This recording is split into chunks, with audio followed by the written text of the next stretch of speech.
what is the last thing that I thought I would ever be getting my parrots? Hey guys, I'm Kaylin, the author of the Parrot Bliss Bond and a couple other parrot books.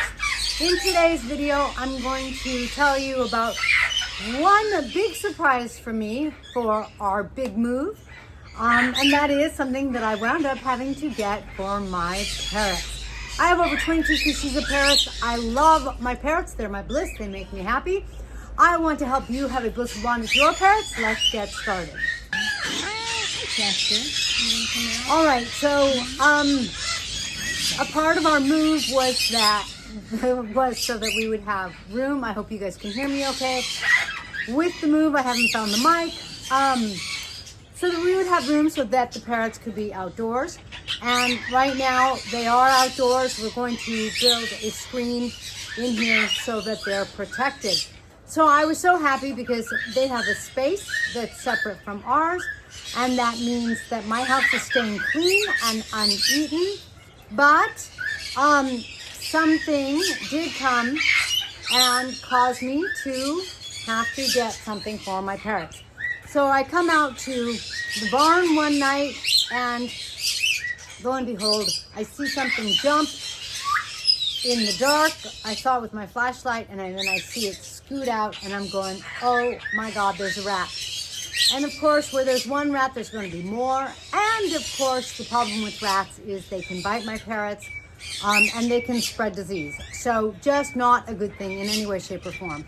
So I talked to everyone and anyone I could think of to ask them what they do to deal with rats. And I got a couple different answers. The basic answer seemed to be either get a cat or get a trap, but then the traps either have to have poison and I have to hope my dogs don't eat them, or I'd have to dispose of whatever the trap caught.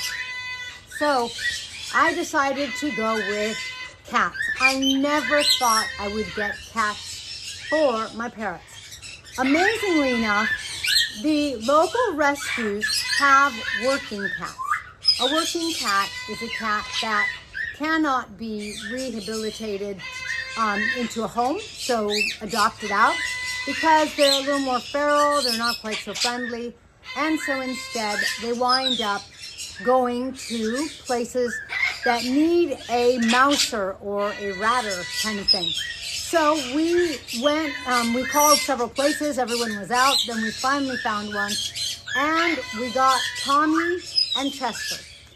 In order to do this, you have to actually let the cat be in a crate or a cage on the property for 2 to 4 weeks so that they get familiar and they get to know that this is their territory, so that when you let them out and you let them live in your space, they know it's home and they'll stick around. So we've been in that process, and the funniest thing is that when I open the door to start to let them out and start to let them get to know the everything, the birds and the land, they're really timid and they don't necessarily come out. It's really, really funny. As a matter of fact, Chester, who's bigger, he's like 15 pounds. He's pretty big for a cat. He comes out, he looks around, and he's got like the deer in the headlights, and his ears are perked up, full radar, and he gets scared and he runs back into his enclosure. It is a crack up. Anyway, I am scared to death, like I've got the deer in the headlights kind of thing going on. I'm scared to death that the cats might hurt my birds. Most of my cages, I don't think they can really get their paws in. They could get their claws in, which worries me. Everyone I've talked to has said, no, the cats don't, our cats don't bother our birds. So this is the beginning of my adventure. If you have any advice for me, if you have successfully pulled off bringing mousers and ratters into your flock, please let me know. The cats aren't expected to be pets.